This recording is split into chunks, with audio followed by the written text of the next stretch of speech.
Welcome to Pardon Penetration. I'm T.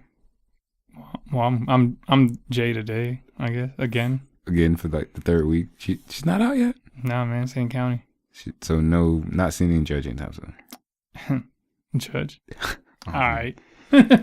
Well, I guess it's gonna free Jay until it's free Jay. Yeah, whatever they say. You know, she the one who talk like that. I don't. That is true. I ain't from the 568. So we're gonna be talking about today. Well, millions of Instagram influencers had their private contact data scrapped and exposed. Okay. San Francisco bans police from using facial recognition. Good. An infamous forum for Instagram hackers gets hacked by other hackers. Okay. And hacking gangs stole millions in cryptocurrency via SIM swap. Oh, scammers. I need to get on SIM swaps. Well, I'll be talking about a update for Slack your Slack needs to be patched, especially if you use Windows. Google Chrome has an interesting way that's going to be handling the escape keys to fight pop-up ads in Google Chrome.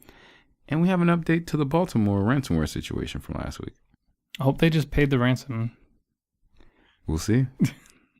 Well, anyway, a massive database containing contact information of millions of Instagram influencers, celebrities, and brand accounts has been found online. Okay. The database hosted by AWS was exposed without a password allowing anyone to look inside, which I still don't know how that works. I've never come across one yet. I feel like that's something that's just been a topic for like the last couple of weeks.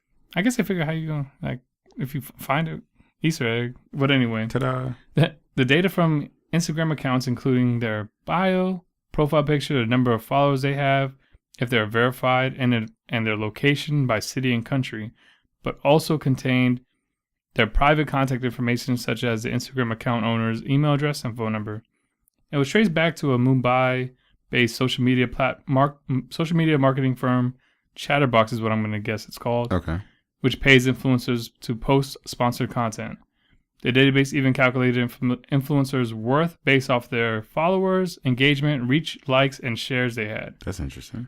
Chatterbox pulled the database offline, and since Facebook owns Instagram, they are looking into it. Facebook's looking into everything. Don't you find like what chief security officer or something like that? Yeah, they still don't have a CISO. Oh, okay. It's been since September. Yeah. That's a lot of saved up money. Well, it's safe to say we won't be using Chatterbox when our Instagram starts. I don't know if the check's right. I don't care. I kind of do. We'll just check. Hey, just change the information every time. Do you use Slack at work or personally? Nah. Okay. I mean, Jay tried to get us on that when She did. said it would be more professional. Yeah. Well, if you're using it for Windows, it's time to patch it. You want to upgrade to version 3.4. There has been a new vulnerability that was first discovered in 3.3.7. And the new vulnerability that was discovered allows attackers to share malicious hyperlinks. And when you click on the hyperlinks, it could alter where your files are stored as well as letting them compromise your system. So the attack can be done from a direct message or a Slack channel. So you just gotta message somebody they can get in? Yeah, just message them, send them a link. How do you miss that? I don't know, but Because you gotta Tenable message. found You it. gotta who? Tenable, the research company. Oh, found okay. it. Because if I message you while we're in alpha, I mean, I would have kind of whatever. Okay. Who am I? Anyway, San Francisco bans police use of facial recognition. Good. On Tuesday, San Francisco became the first major U.S. city to ban police use of facial recognition technology. San Francisco believes that facial recognition leads to plentiful misidentifications. They tested facial recognition in Orlando, Florida, and it falsely matched 28 members of Congress with mugshots. Good job, Orlando. I'm hoping it's just the technology and just use it there and like just kind of I would if I was Orlando, I'd sue for defamation. Like why'd you have to test it here? Exactly. But anyway, points. It's one of the happiest places on earth. Like Disney's there. Yeah, there's a city called Celebration. Yeah. Points that were made is the racial injustice of facial recognition.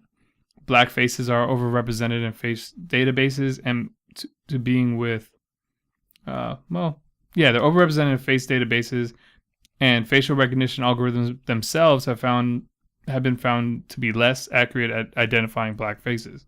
Kind of like point and shoot cameras back in the day when they got the smile technology or the face recognition. The kind like every phone has an autofocus for face for selfies. Yeah, when that first came out in like early 2000s, I remember it couldn't see black people. Okay. When we were testing it out in CompUSA or Circuit City, maybe. We're that old now. Yeah, and then when you took the picture, it would say, "Hey, if you were Asian," it would ask, "Did somebody blink?" Remember that? No, I don't remember that. You didn't watch enough TV. Anyway, probably did not. This also requires you didn't mess around in too many Circuit Cities. That's what it was. This also requires city departments to disclose any sort of surveillance technologies they currently use or plan to use. This does not affect personal, business, or federal government's use of facial recognition. So you still see it in San Francisco International and the Port of San Francisco, which is controlled by federal government. A similar legislation is under consideration in Oakland, California, and Massachusetts. Massachusetts protects all their users for everything. Really? Yeah. What about that tea? Not during that time, but more recent time, yeah. Google found it interesting that they found a new way to see how the escape key is being handled in Google Chrome to fight pop-up ads. How often do you press the escape key? Like 3 times a week, probably. Exactly. But go on. Think about it. Well, they found out that when you hit the escape key, it was actually reactivating the page. Now, I'm gonna try that later. Now, when what Chrome found out is that they were blocking things that would abuse activating pages and things like that, and they usually try and prevent abusive APIs unless there was through a direct user interaction, which would be like clicking a link and things like that. Well, they found out that people don't really ever try and use the escape key to activate a page. It's just they're using it that one time and they don't really expect it to be a direct interaction. So it was actually reopening the pop-ups for people. So now in Google Chrome 76, it will take that feature away and it won't allow them to reactivate the page. So Chrome 76 should be out in about July. Okay, I didn't have this issue, so I don't know. I never have these issues that we kind of talk about or we know about. I've never experienced some of them. Like, I don't know about you. Like, I remember with iMessage with the FaceTime hack. Yeah. Like, that didn't happen to me. But yeah, that's because you're with Android. I still have an iPad. You don't use and your a MacBook. iPad. I do. I use it every day. Okay. You don't use it when communicating with us, but that's no, because I don't carry it with me. Okay. It's only at nighttime. But anyway, so infamous forum for Instagram hackers gets hacked by other hackers. Be your own people. Yeah, the forum where hackers and cyber criminals trade stolen Instagram and Twitter accounts was apparently hacked. The forum called OGUSERS, so I'm going to call them OG users. OG users? No, I don't know them like that. So it's not OGs, okay. Yeah, so OG users announced it appears someone was able to breach the server through a custom plugin in the forum software and get access to an old database dating December 26, 2018. The forum became a hotbed for hackers who specialized in breaking into other people's accounts, taking control of them, and selling them to the highest bidder. Platforms include Instagram, Twitter, PlayStation Network, Steam, and even Domino's Pizza. Wait. Oof. You know how mad I'd be if someone got my if I had Domino's. Like, I don't eat Domino's, but like if someone got my Domino's account and I had like hundreds of free pizzas, and I was like, you know what, guys, you know what, kids, you know what, foster kids, I got this pizza party, it's on me. And then I go to try to log in and I can't. Oh, that's gone. Or I finally I forget my password, get through that whole thing. Do a reset and and I have 0. That would hurt. And you're just sitting there looking real upset on Twitter talking about, hey, where's all my stuff, Domino's? And now those foster kids cannot. Now they got let down again. Wow. Wow. Anyway, so several members of oh God, you got me saying that. Several members of OG users use a technique called SIM swapping to hijack people's phone numbers. Once in control of their phone number, they'd use that to reset passwords on the target's social media platform and sell the username on the forum. Okay. The hack was announced on another hacker forum and includes member usernames, passwords, hashed MD5 algorithm, emails, IP addresses, source code, website data, and private messages. Dang, you get the DMs too? Hey.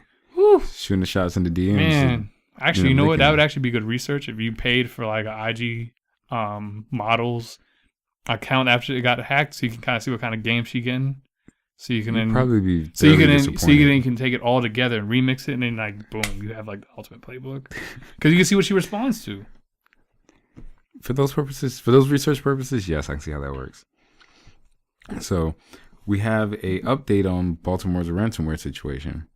So as we know, last week we reported they got a bunch of their systems hacked. How much was the ransom, if you remember? The ransom was $70-something thousand is what we.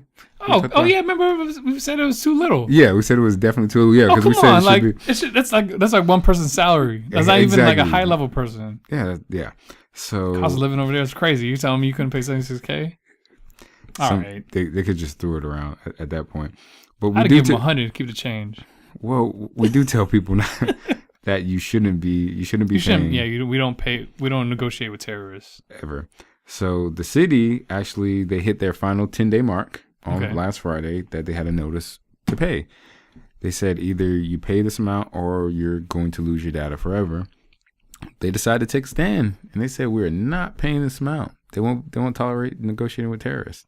So Smart. as of right now, we don't know what they actually did. They said they weren't going to comply with it. They were warned not to include federal investigators in this, or they would And they cease all did, right? contact. Yeah, the FBI came in to currently assist them. They're right next to DC. They are, so it was just a hop and skip over there. Yeah. What I found interesting is they always wait till an event like this happens, and the Baltimore City Council president says, "Hey, now we're going to come up with a with a committee on cybersecurity and emergency response practices." Okay. You've been down for 10 days, We should have a fire station after this fire. basically. Oh well. Well, we'll see if that we'll hear more. We'll see if that works out for them. Yeah, I mean, it's whatever. I guess they're gonna start from scratch. I guess so. They should have some. I mean, they can backup always or piece to something. get the data from like their museums. I don't know how far back we talking, but anyway, since they don't want to pay up, this hacking gang stole millions in cryptocurrency via SIM swaps. Jeez. Six people have been indicted for allegedly being. Oh dang, only 6 people? That's crazy. All right, 6 people have been indicted for allegedly being SIM card sappers who stole victim identities and their cryptocurrency. Okay. And 3 mobile phone company employees have been indicted for allegedly accepting bribes to help them steal subscriber identities. So they had an inside man. Yeah, 3. 6 hackers who are part of a hacking gang called The Community carried out 7 attacks that netted a cryptocurrency haul valued at more than, you want to guess? 1.5 million. 2.4. So That's technically, what, like, that's less than a mil each person if they split it even. I don't know. That's how much they did over each one. Okay. But anyway, one of the people indicted was in Pasco County, Florida. Great. SIM swaps work because phone numbers are actually tied to the phone SIM card. In fact, SIM is short for Subscriber Identity Module, a system on a chip that securely stores the cryptographic secret that identifies your phone number to the network. When a SIM swapper can get enough information about you, they can just pretend they're you and then socially engineer that swap of your phone number to a new SIM card that's under their control. This allows hackers to utilize SMS two-factor authentication. Here are some tips to avoid this. Watch out for phishing emails or fake websites that crooks use to acquire your usernames and passwords. Okay. Avoid obvious answers to account security questions. Use an on-access real-time antivirus and keep it up to date. Be suspicious if your phone drops back to emergency calls only unexpectedly, and not when you don't pay the bill. All right. Consider switching from SMS-based two-factor authentication codes to codes generated by Authenticator app. Thank you, Google Authenticator. Something else, because you can spam those SMS messages. Like I literally got one today. Someone trying to spam it. I get one like every day, at least 1 or 2. I got 2 today actually. I was like, who falls for this blacklist? Exactly. That's exactly where it went to. No, oh well. Got any church announcements? No, I don't have any. You? The only thing I can think of is we gotta look into SIM swapping so we can get Jay out. See, it's for good, so it's not like if anyone catches like, I'm just trying to free my dog. So we're gonna be the Robin Hood of the cybersecurity community. Just use like Montana numbers that way. Like No one lives in No one Montana. Because no one lives in Montana? actually, San Francisco they make bread over there. Okay. But anyway, We're not going to do that. No, No, not at all. Oh, we're not. No. All right. I guess Jay's gonna rot. She'll probably be out soon. Hopefully. Yeah. Well, this has been Bar in the Penetration. I'm T. And I'm Jay. Peace.